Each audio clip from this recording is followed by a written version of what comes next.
ఖచ్చితంగా కష్టపడమని చెప్పాలి. అదే 20 ఏళ్ళు కూడా దాటే అంతే నిశ్చింత చారిటబుల్ ట్రస్ట్, గొడవ లేదు ఇంకా. నీ దారి నీదే, నా దారి నాదేనైనా చెబుతాం. ప్రాప్తేతు షోడశే వర్షే పుత్రం మిత్రవదాచరేత్. 20 ఏళ్ళు దాటా కుటుంబంలో ఎవరైనా సరే వాడి దారి వాడిది, మన దారి మంది. ఓ మాట చెబుతాం, వినగితే మంచిది, వినకపోతే మరీ మంచిది. సెల్ ఫోన్లోంచి నెంబర్ తీసేసి మళ్ళీ చెప్పక్కర్లేదు ఇంకా.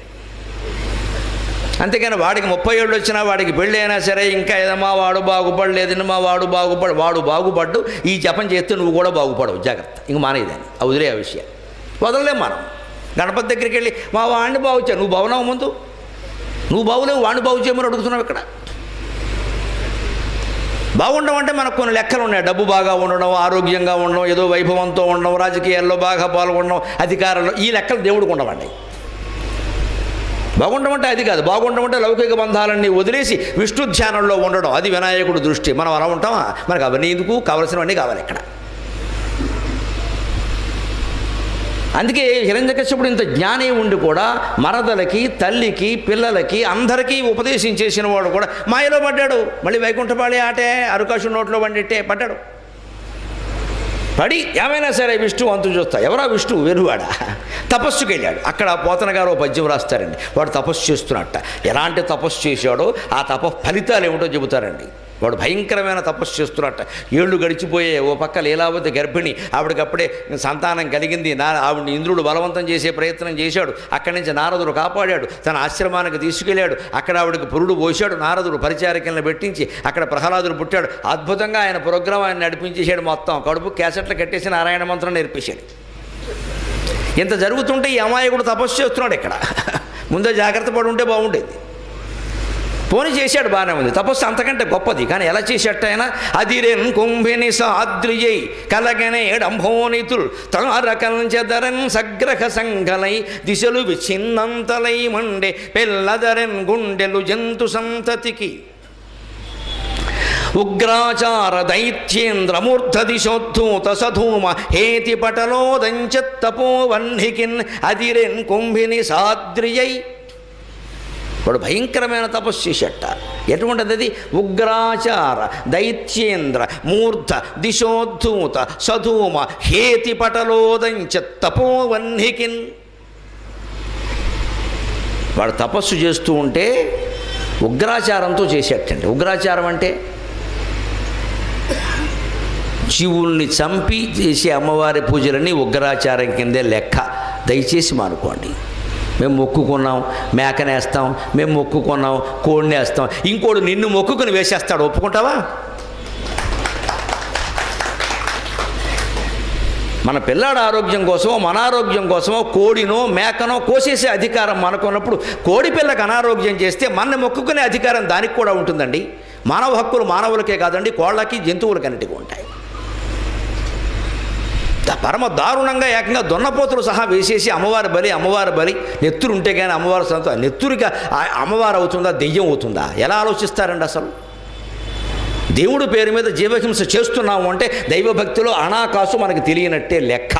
వైదిక ధర్మం ఈ జీవహింసకు మొత్తం వ్యతిరేకం. ఎక్కడా లేదు ఈ జీవహింస చేయమని. మనమే పెట్టుకున్నాం ఇవన్నీ కూడా. ఎందుకంటే మనం ఆలోచన ఎందుకు వస్తుందో చెబుతున్నా. బ్రాహ్మణ చేయడు ఈ పని. శాకాహారం తినేవాడు చేయడు. వాడు పప్పు తింటాడు, పప్పే పెడతాడు అక్కడ. కక్క మొక్క తినేవాడు ఏం చేస్తాడు? మనం తింటున్నాం, అమ్మవారికి పెట్టకపోతే ఎలాగా? నువ్వు తింటే అది పెట్టాలా? నువ్వు తిన్న గడ్డెలా ఆవిడకి పెట్టాలా?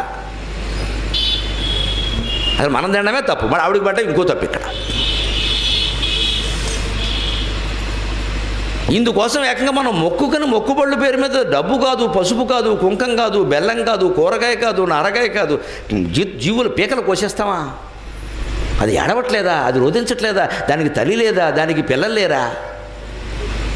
మనకు ఏదైనా ప్రమాదం జరిగితే మాత్రం అబ్బా రోదన మిన్నంటింది అని మనం రాస్తాం. ఇక్కడ ఆ కోడిపిల్ల రోదన లేదా? ఆ మేకపిల్ల రోదన లేదా? ఇదే విశ్వం విష్ణువు అంటే ఆ మేకపిల్లలో విష్ణువు లేడా? ఆ కోడిపిల్లలో విష్ణువు లేడా? నీ ఒక్కళ్ళలోనే ఉన్నాడా? నీ అవసరాలు కోసేస్తావా? ఈ కనీసప్పుడు ఆలోచన మనకు లేకుండా దైవభక్తి ఏమిటండి? అదే ఉగ్రాచారం అంటే. ఇంకా ఈవేళ అనేక రకాల టీవీల ద్వారా ఈ ఉగ్రాచారాన్ని, ఈ క్షుద్రదేవతారాధనని ప్రోత్సహిస్తున్నారు. మీకు తొందరగా జరిగితే 21 రోజుల్లో డబ్బులు వాపస్, అదే ఉగ్రాచారం అంటే. వాడు జోలికి వెళ్ళకూడదు, కనపడితే గోమె కొట్టాలి. డబ్బులు వాపస్ ఇస్తాడు, వ్యాపారం చేస్తాడు దేవుడితో వాడు. పని జరగకపోతే డబ్బులు వాపస్ ఇస్తాడు. Is it A business?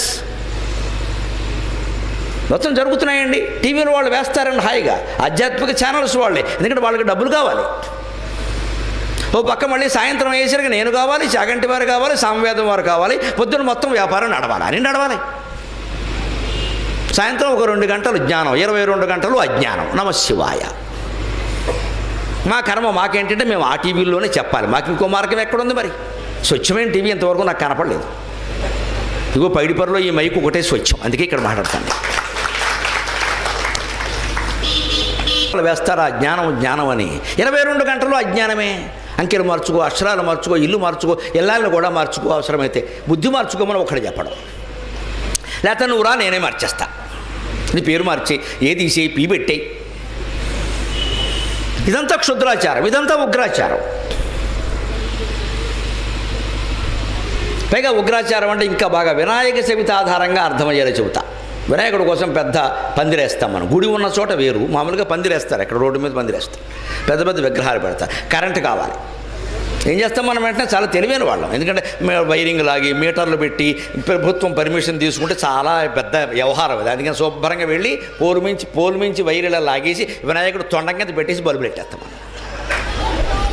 ఈ ఎమ్మెల్యేకి చెప్పేస్తాం, కాస్త చూసుకుంటా, నీకెందుకు ఇంకొంచెం 2 పెట్టుకోపోయావా, ఎందుకంటే ఆయన ఓట్లు కావాలి. డిపార్ట్మెంట్ నాశనం. దేవుడు పూజ ఏదో చేసేది, నువ్వు కరెంటు బిల్లు కట్టవా, దేవుడికి పూజ చేస్తావా? పైగా దేవుడి కోసం దొంగతనం చేస్తావా? దొంగతనం చేస్తే దేవుడు ఎందుకే?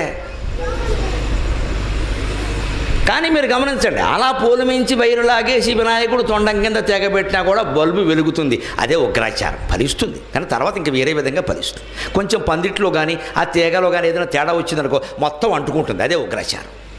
అదే నువ్వు సక్రమంగా ప్రభుత్వం దగ్గర అనుమతి తీసుకుని కట్టవలసింది ఏదో కట్టి వైరింగ్ చేసుకుని మీటర్ పెట్టుకుని హిడెన్ వైరింగ్ చేసి దాన్ని పద్ధతిగా చేసేవరకు కరెంటు ఉంటే వెలుగుతుంది, లేకపోతే వెళ్ళదు. కానీ షార్ట్ సర్క్యూట్ రాదు. నువ్వు పోలు మించి వైరు లాగేసి తొండం కింద బల్బులు పెట్టావనుకో షార్ట్ సర్క్యూట్ వచ్చి మొత్తం పందిని తగలబడిపోతుంది. వినాయక చవితి పందిట్లో ఘోరం ప్రమాదం. దేవుడు కూడా దయ చూడలేదు. దేవుడు నిన్ను వైరు లాగమని చెప్పాడా? దేవుడు తొండం కింద పెట్టమన్నాడా? దేవుడు బిల్లు ఎగ్గొట్టమన్నాడా? దేవుడిని ఎందుకు లాక్కొస్తారండి ప్రతిదానికి? నాకు అర్థం కాదు. మనం చేసేవన్నీ వెర్రిముఖం వేసుకుని ఆయన చూస్తుంటే మన బుద్ధి పాడైపోయి మనం 100 రకాలు చేసుకుంటామా? దీనికి దేవుడు దయ అంటే నువ్వు దొంగతనం చేసి కరెంటు లాగితే నిన్ను దేవుడు కాపాడాలా?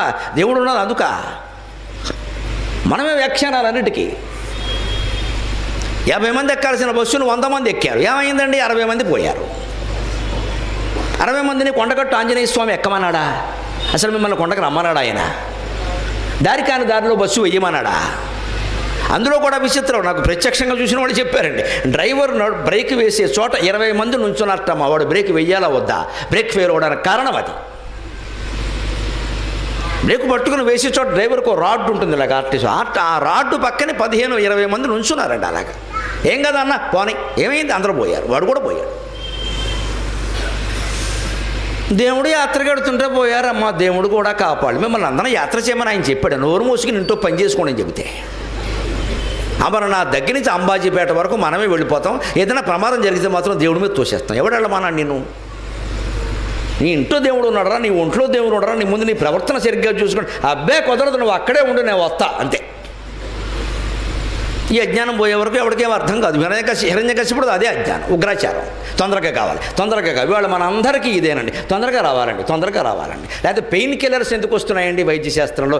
ఏ డాక్టర్, బుద్ధి జ్ఞానం ఉన్న డాక్టర్ ఎవడు నిజంగా ఎంబీబీఎస్ చదివిన డాక్టర్ల పట్ల గౌరవంతో నేను మాట్లాడుతానండి. వాళ్ళంతటా వాళ్ళు పెయిన్ కిల్లర్లు చెప్పరండి, మన బాధపడలేకే చెప్తారండి వాళ్ళు. డాక్టర్ గారు తొందరగా తద్దారండి. ఐ కాంట్ బేర్ ఇంగ్లీష్ ఒకటి మాట్లాడతాడు వీడి సన్నాసి. ఇక్కడ ముందు ఇంగ్లీష్ కాంట్ బేర్, దానికి డాక్టర్ తట్టుకోలేక పోతే పోయింది వాడి ప్రాణం 4 పెయిన్ కిల్లర్లు రాసి పారేస్తాడు. తలనొప్పి కసేవు పడలేవు, నీ వల్ల నీ తలనొప్పి ఇంట్లో వాడు పడ్డాలా? వెంటనే తగ్గాలి. జ్వరం వస్తే వెంటనే తగ్గాలి, ఎందుకంటే పనులు లేకపోతాయి. దానికి ఏదో చెప్పేస్తే అది ఉగ్రాచారం. వైద్య శాస్త్రంలో పెయిన్ కిల్లర్స్ ఉగ్రాచారం. అలాగే తపస్సులో ఉగ్రాచారం. ఏ పని అయినా సరే దానికి పట్టవలసిన సమయం పడుతుంది, అది ముందే అవ్వాలనుకుంటున్నామంటే ఉగ్రాచారం.